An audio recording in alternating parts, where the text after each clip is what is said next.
शिव महापुराण की कथा कहती है, भगवान शंकर का अनुमोदन कहता है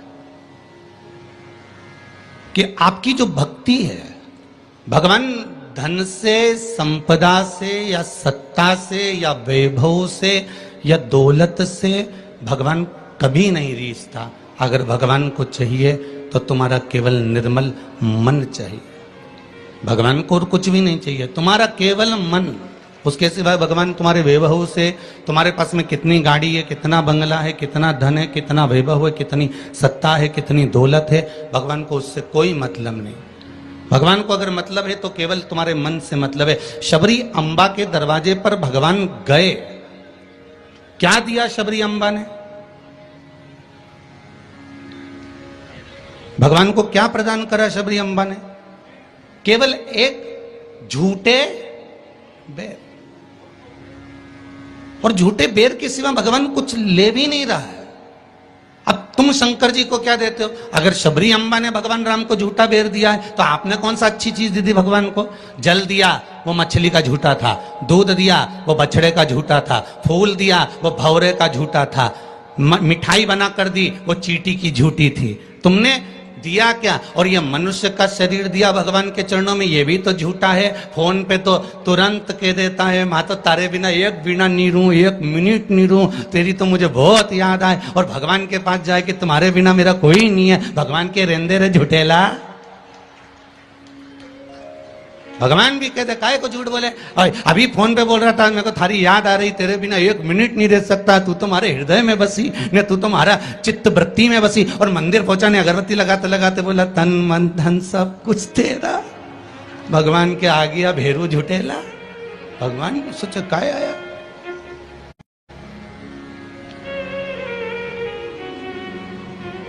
अगर शबरी अम्बा ने झूठा बेर दिया है तो हमने कौन सी अच्छी चीज भगवान को दे दी है? हमने क्या भगवान को अच्छा दे दिया है?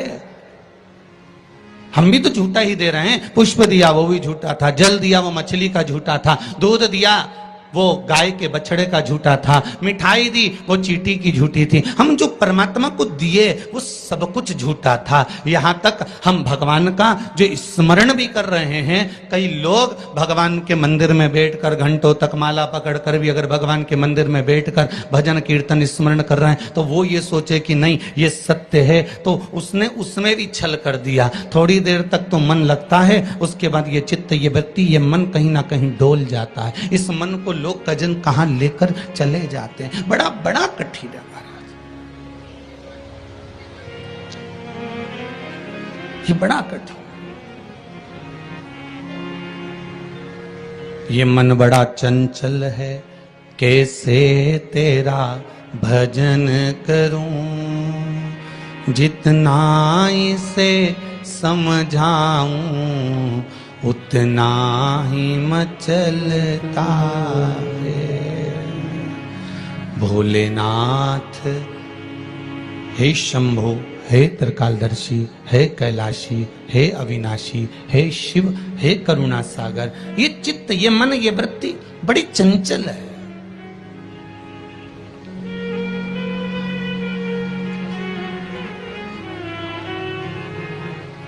अगर ये मन, ये चित्त, ये वृत्ति थोड़ी भी परमात्मा में लग गई तो जीवन की सार्थकता हो गई।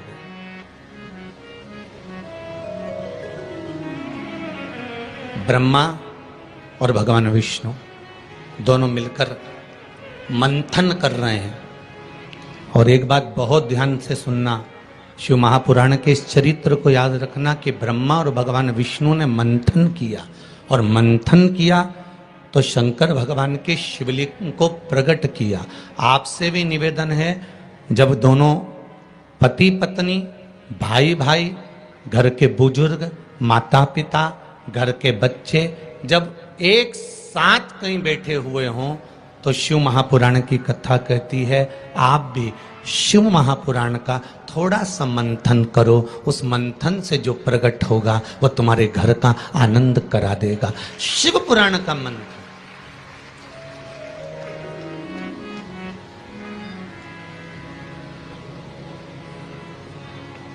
थोड़ी देर अपने माता पिता के पास में जाकर बैठा करो, थोड़ी देर जब घर से जाते हो तो अपने घर में जो मंदिर है, अपने घर में जो देवालय है, अपने घर में जो शिव जी हैं, अपने घर में जो राम जी हैं, अपने घर में जो ठाकुर जी हैं, अपने घर में जो कृष्ण हैं, अपने घर में जो देवता विराजमान हैं, आप उनके पास जाकर बैठकर फिर अपने गंतव्य की ओर अपने कार्य के लिए जाइए। और शाम को जब आओ तो पत्नी और बच्चों से, परिवार से बाद में मिलो। सबसे पहले अगर दुकान की चाबी भी लेकर आए हो, थोड़ा सा धन भी लेकर आए हो, थोड़ा सा सामान भी लेकर आए हो, थोड़ा सा व्यापार का कुछ चीज भी आप लेकर आए हो, तो सबसे पहले जाकर भगवान के मंदिर में जो आपके घर में है उसके पास में बैठकर उसको बताया करो, आज मैंने व्यापार करा उसमें यह लाभ हुआ, आज मैंने व्यापार करा उसमें यह हानि हुई, और आपकी कृपा से आज मैंने दुकान, व्यापार, व्यवसाय आज का पूरा करा। हे देवाधिदेव महादेव, हे मेरे ठाकुर, हे मेरे कृष्ण, हे मेरे राम, आज भगवान की कृपा, आपकी कृपा बहुत बनी रही और मेरा सब कार्य सफल हुआ। बाबा को प्रणाम करो, नमन करो और फिर अपने माता पिता, परिवार, कुटुंब, कबीला जिससे मिलना है मिलो, फिर मिलो।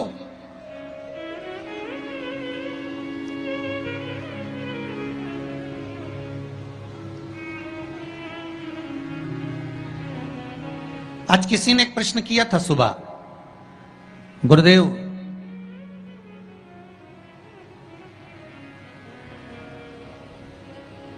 अगर भगवान के मंदिर जाना है हमको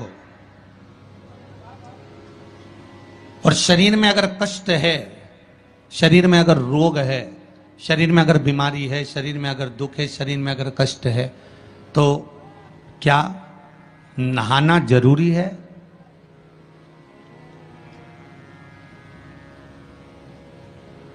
शिव महापुराण की कथा कह रही है,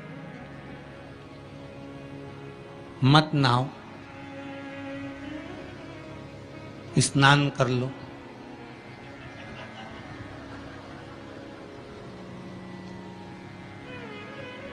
मत नहाओ, स्नान कर लो।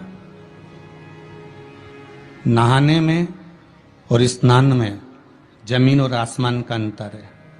बाथरूम में गए, साबुन लगाया, शैम्पू लगाया और ये सब लगाने के बाद में तुमने जो तुम्हारे ऊपर पानी उंडेला, इसको नहाना कहते हैं। ठीक है? जो तुमने साबुन लगाया, शैम्पू लगाया, पानी डाला, उसको नहाना कहते हैं।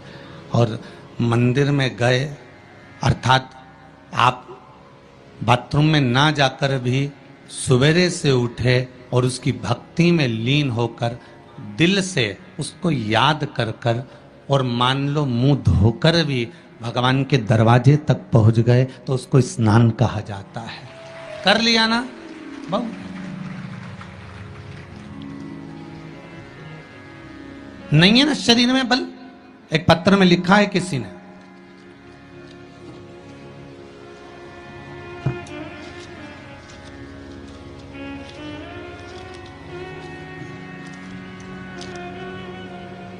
मैं बदनावर धार के पास बालोदा में रहती हूं, मेरा नाम शांतिबाई कुमावत है, कहीं बैठी हो तो खड़ी हो जाएं।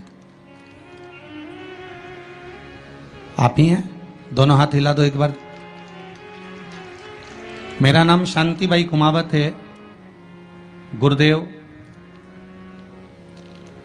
आज मैं अपने पैरों पर खड़ी हूं और घूम रही हूं, ये शिव की ही कृपा है, शंकर की कृपा है। मैं कैंसर से पीड़ित हूं, बहुत सारे अस्पतालों में मेरा इलाज हुआ है। ऐसा कोई हॉस्पिटल गुजरात का, राजस्थान का और महाराष्ट्र का नहीं जहां पर मेरा इलाज नहीं हुआ। रह रह कर कैंसर उपज रहा था, परेशान हो गई थी गुरुदेव। तब बाबा की कृपा से डॉक्टर ने कह दिया अब तुम्हारे शरीर में और ऑपरेशन का दम नहीं बचा, इसलिए अब तुम भगवान के ही सहारे जियो। और डॉक्टर ने अगले ऑपरेशन करने से मना कर दिया। मैं घर आ गई, शिव महापुराण की कथा सुनी और गुरुदेव अब मैंने भी विचार कर लिया कि ये शरीर मैंने शंकर को दे दिया।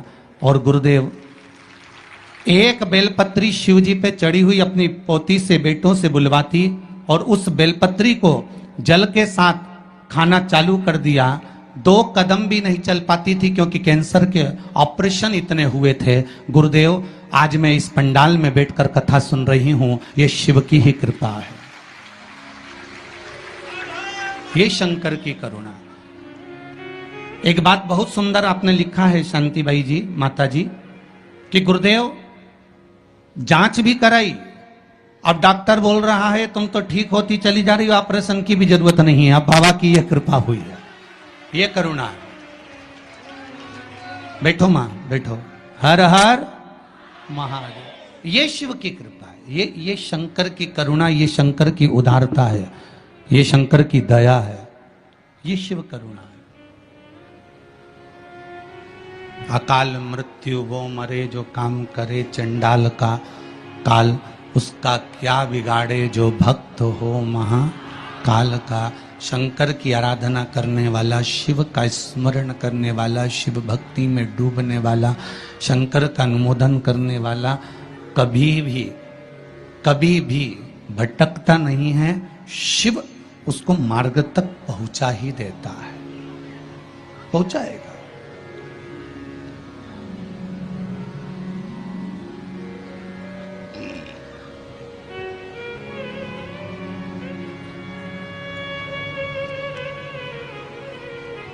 जितना शरीर का वजन है,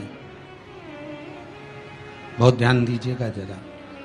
बैसाख शिवरात्रि शिव महापुराण की कथा मिली है आपको सुनने के लिए, और बैसाख शिवरात्रि शिव महापुराण की कथा यदि आप लोग श्रवण कर रहे हैं, चाहे आस्था चैनल के माध्यम से सुन रहे हो, चाहे फेसबुक यूट्यूब के माध्यम से सुन रहे हो, चाहे इस पावन पंडाल में बैठकर सुन रहे हो, अगर श्रवण कर रहे हो तो ध्यान रखना, जितना शरीर का वजन है,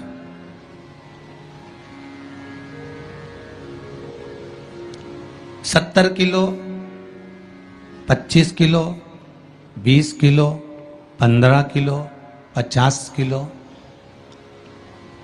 उतना ही किलो के हिसाब से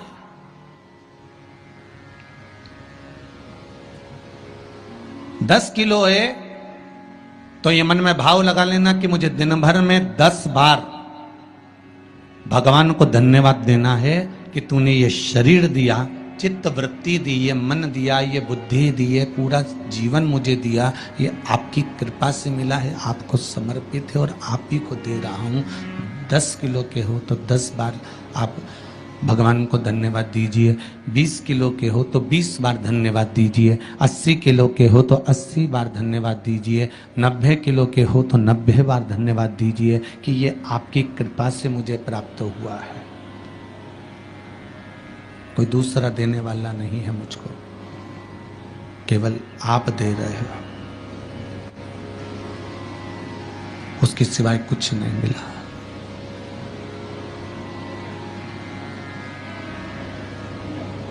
बड़ी मुश्किल से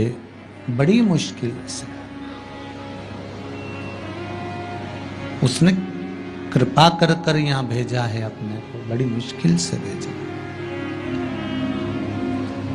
शंभो शरणे पड़ी, मांगू घड़ी रे घड़ी, दुख काटो दया करी ने दर्शन। भगवान से प्रार्थना करते रहो, निवेदन करते रहो, उसके सम चरणों में जाकर धोख लगाते रहो, उसको नमन करते रहो, उससे विनती बार बार करते रहो कि तेरे बल पर जी रहा हूं, तेरी कृपा से जी रहा हूं, तेरी करुणा से जी रहा हूं, उसके सिवाय कुछ भी नहीं है महाराज। भगवान विष्णु और भगवान ब्रह्मा ने मंथन किया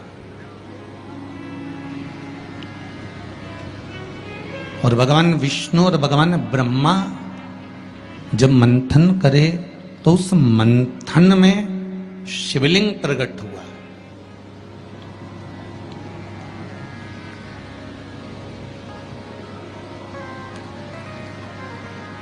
मंथन में शंकर का प्रकट होना बहुत बड़ी बात है।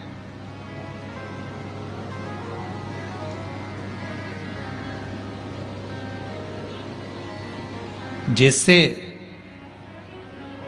बात बात में शिवजी का नाम, शंकर का यश, शंकर भगवान का गुणगान, शंकर भगवान की भक्ति की बात आपके मुख पर अगर बार बार आ रही है ना, आप बार बार कह रहे हैं कि बड़ी कृपा करी साहब मेरा, मैंने तो पशुपति व्रत करा था और भगवान ने मेरा ऐसा कर दिया, मैंने भगवान को मूंग चढ़ाया था और भगवान ने ऐसा कर दिया, मैंने चावल चढ़ाया था भगवान को और भगवान ने ये कर दिया, मैंने भगवान को बेलपत्र चढ़ाया था भगवान ने मेरा ये काम कर दिया, भगवान को मैंने धतूरा चढ़ाया था भगवान ने मेरा ये काम कर दिया। आप बार बार शिव जी का यशगान गाते हो ना, यश गुण गाते हो, तो उसमें भी एक सुख का अनुभव होता है।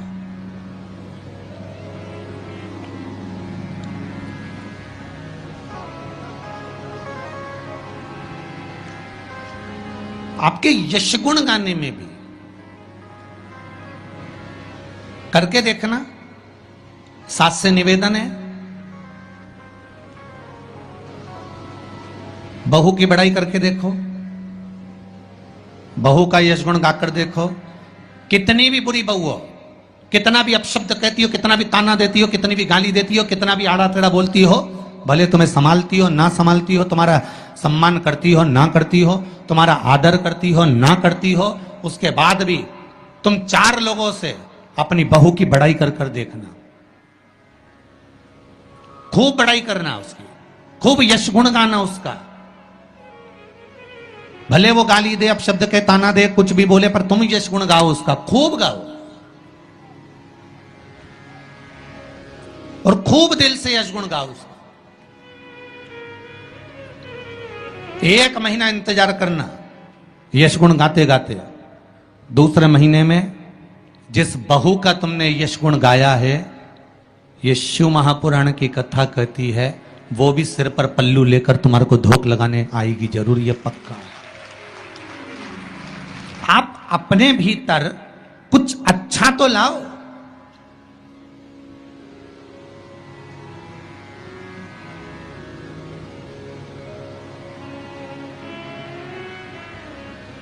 कुछ अच्छा ढूंढने का प्रयास तो करो।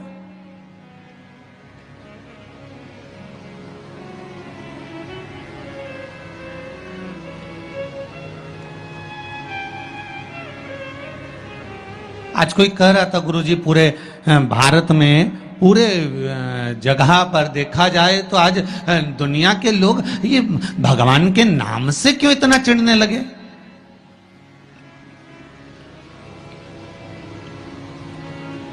भगवान के नाम से, राम नाम से, शिव नाम से, कृष्ण नाम से,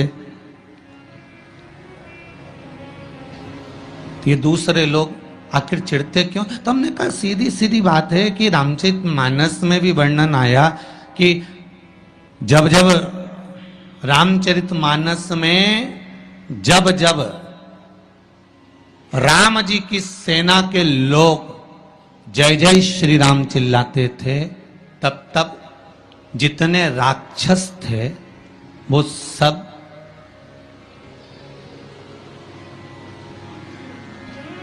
जितने राक्षस थे, जितने भी,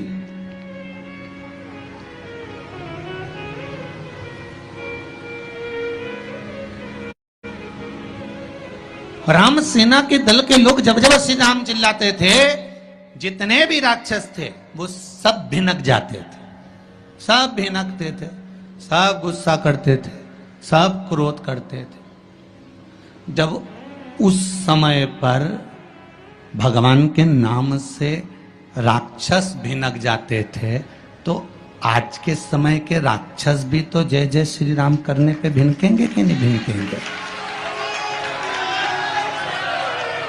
जरा विचार तो करो।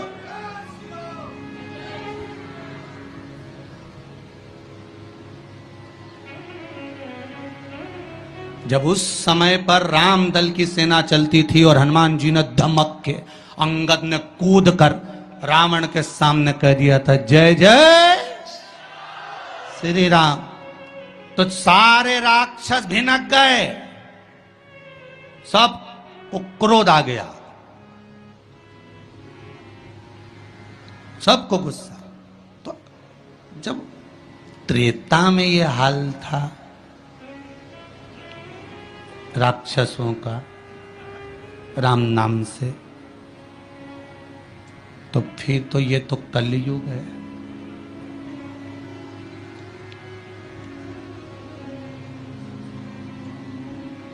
अब तुम राम बोलोगे तो थोड़ा सा तो भिनकट्टा छूटेगा ही इनके भीतर भी, थोड़ा थोड़ा तो आएगा।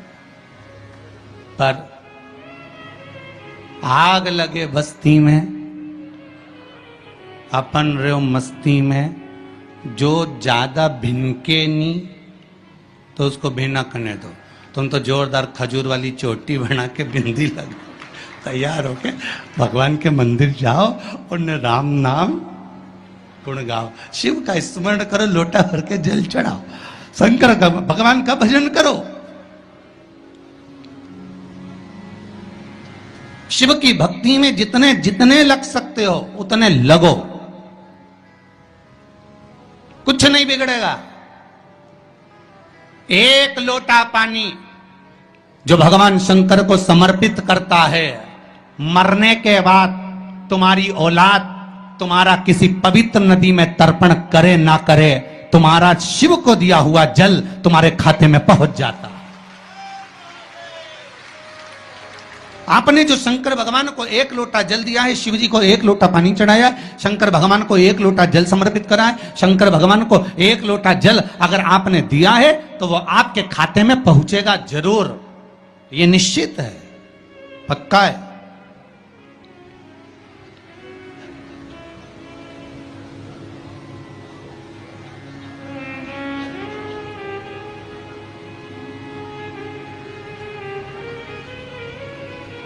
और शिव भक्ति के अनुसार, शंकर भगवान के अनुमोदन के अनुसार, पहले भी कथा में कहा, आज फिर कह रहे हैं, आप जब शंकर भगवान को एक लोटा जल समर्पित करते हो तो वो 33 कौटि देवताओं के हिस्से में चले जाता है, एक भाग पितरों के हिस्से में चले जाता है, एक भाग आहूतों के हिस्से में चले जाता है, एक भाग वाचुकों के हिस्से में चले जाता है। आपने जो भगवान को दिया वो धीरे धीरे धीरे धीरे धीरे धीरे धीरे बढ़ता चले जाता है, भगवान के दामों में पहुंचता चले जाता है। जिन जिनको आपने नहीं भी दिया, शंकर भगवान पे चढ़ा हुआ जल उन तक भी पहुंच जाता है। ये केवल आपकी निर्मल और आनंदित भक्ति के बल पर पहुंचता है, भक्ति के बल। भगवान ब्रह्मा और भगवान विष्णु ने जो मंथन किया, उस मंथन में जो शिवलिंग निकला और ब्रह्मा जी के मुख से निकल गया कि ये शिवलिंग जो निकला है इसके चरण कहाँ हैं, इसका शीश कहाँ है, जरा पता करा जाए। और ब्रह्मा स्वयं भगवान शंकर का सिर देखने के लिए जा रहे हैं और भगवान विष्णु मृत्यु लोक में नीचे तलातल में, रसातल में, पताल में भगवान शंकर का चरण ढूंढने के लिए जा रहे हैं, भगवान शिव का चरण।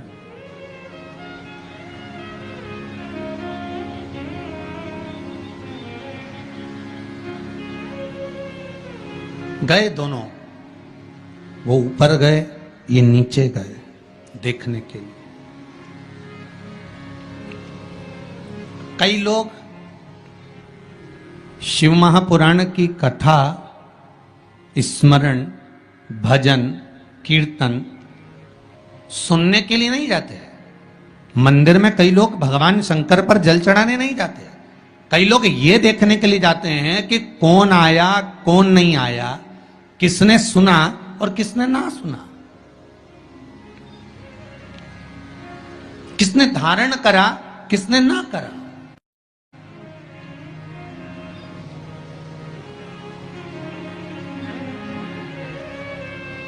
अब ब्रह्मदेव ऊपर गए, इतने ऊपर पहुंच गए, इतने ऊपर पहुंच गए, इतने ऊपर पहुंच गए कि उनके भीतर अभिमत्ता, अहंकार थोड़ा थोड़ा समाहित होने लगा और उन्होंने केतकी के पुष्प को तोड़ लिया और केतकी के पुष्प से कहा कि तुम नीचे चलो मेरे साथ में, भगवान विष्णु के सामने चलकर कह देना कि मुझे भगवान शंकर का शीश मिल गया है। केतकी के फूल ने कहा कि यदि मैं झूठ बोलूंगा तो वो श्रेष्ठता कैसे रहेगी?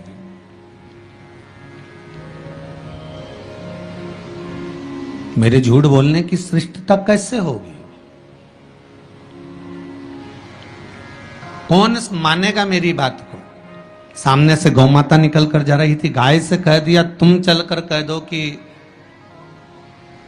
तुम चलकर कहो कि भगवान ब्रह्मदेव को भगवान शिव का शीश मिल गया। गाय कहती है मैं क्यों झूठ बोलूं? उसको भी थोड़ा सा लोभ दिया गया और केतकी के पुष्प को भी थोड़ा सा लोभ दिया गया।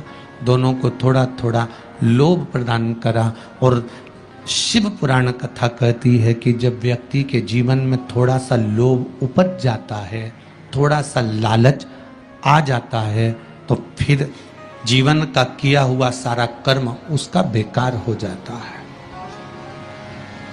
और वही हुआ है। केतकी के पुष्प के मन में ये लोभ जाग गया कि मैं ब्रह्मा जी के द्वारा सिंचित हो जाऊंगा, आनंदित हो जाऊंगा। और गाय के मन में ये लोभ जाग गया कि ब्रह्मा जी कह रहे हैं कि सबसे पहली रोटी आपको प्रदान कर दूंगा, तो ये लोभ ही तो जागा। कोई भी चीज करो,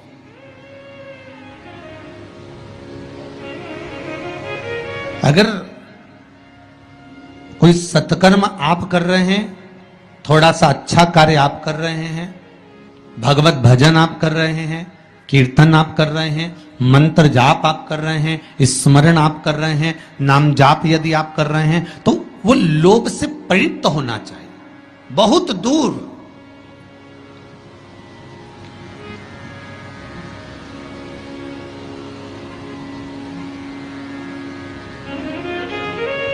आपके भीतर वो उपजे ना।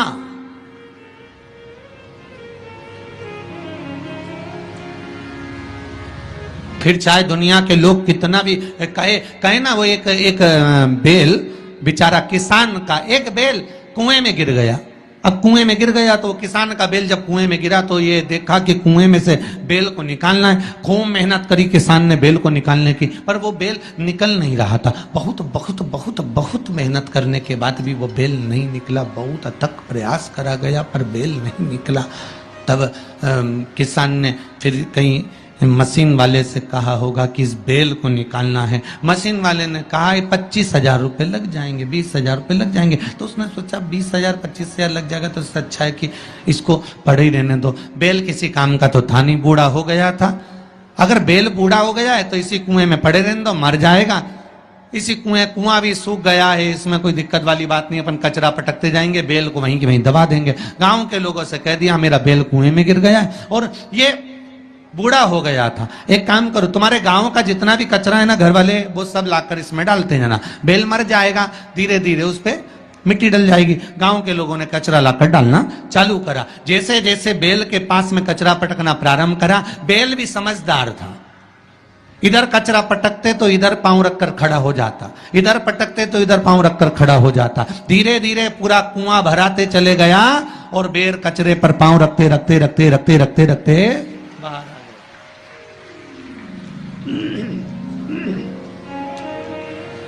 बेल कचरे पर पांव रखते रखते रखते रखते बाहर आ गया, ऊपर आ गया। और जब वो ऊपर आया, निकल कर बाहर भाग गया, निकल कर बाहर भागा। बेल से हमको एक सीख लेना चाहिए, हमको एक चीज सीख लेना चाहिए। बुराई करने वाले कितनी भी बुराई करेंगे, निंदा का कचरा, बुराई का कचरा कितना भी पटकेंगे, हमको केवल उस पर पांव रखकर निकल कर बाहर की ओर चले जाना है और हमारे जीवन को सार्थक बना लेना है। करे करे तो करे।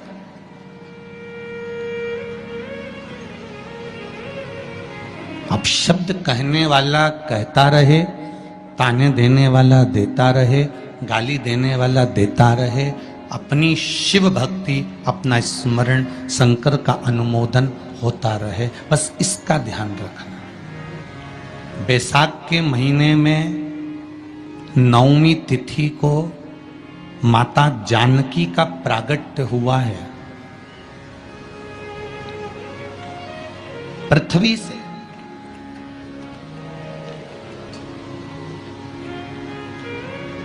कभी एक विचार करिएगा कि नरसिंह अवतार बैसाख के महीने में हुआ, कुर्म अवतार बैसाख के महीने में हुआ, हयग्रीव अवतार बैसाख के महीने में हुआ, परशुराम अवतार बैसाख के महीने में हुआ, माता जानकी का अवतार बैसाख के महीने में हुआ। आखिर बैसाख के महीने में, माधव महीने में इतनी महत्वता क्यों?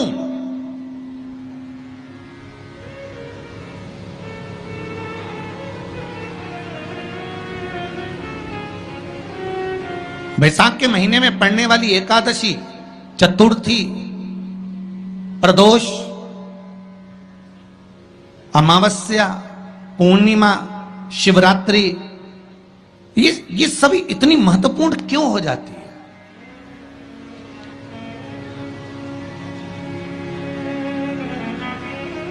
इसकी महत्वता इतनी प्रबल क्यों हो जाती है? किस लिए?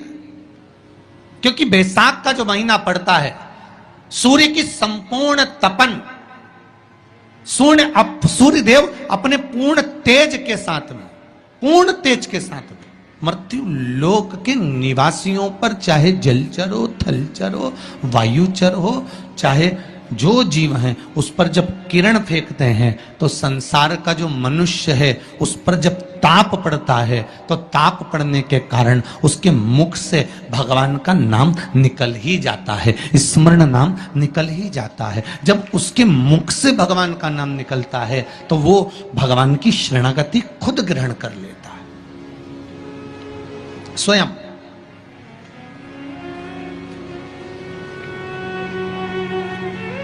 शरणागति ग्रहण कर लेना। बैसाख की पोथी पढ़ते हो आप लोग? आप में से अगर कोई पढ़ता हो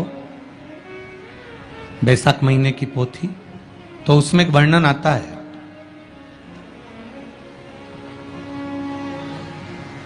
गीता प्रेस गोरखपुर के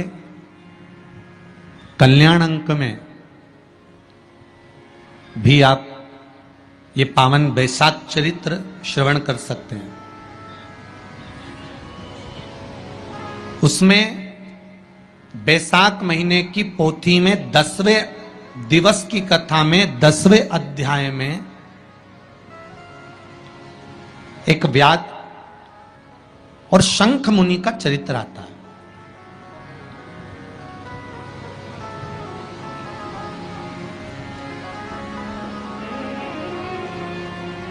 शंख मुनि एक बार निकलकर भगवान शंकर के मंदिर में जल समर्पित करने के लिए जा रहे थे और शिव मंदिर की ओर जाते जाते जाते जाते जाते जाते बीच मार्ग में चलते चलते चलते चलते और वो शंख मुनि जब शिव के मंदिर में पहुंचे, शंकर भगवान के मंदिर में जाकर उन्हें दर्शन किया,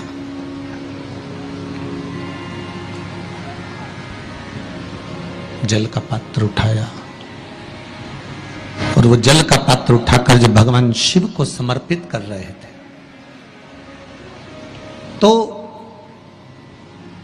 उसी समय जल का पात्र उठाकर जब शंकर भगवान को समर्पित करा गया और शंख मुनि निकलकर जब बाहर आ रहे थे, आते आते शंख मुनि के मन में एक भाव उत्पन्न हो गया कि जब हम भगवान शिव को कुछ वस्तु समर्पित करते हैं तो उसका फल, उसका पुण्य फल हमें कितने समय में प्राप्त होता है। ये शंख मुनि के मन में एक विचार जागृत हो गया, शंख मुनि के मन में एक भाव जागृत हो गया।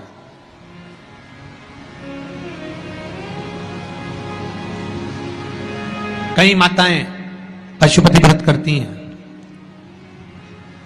कई ऐसी भी माताएं हैं जिन्होंने 2-3 बार पशुपति व्रत कर लिए होंगे।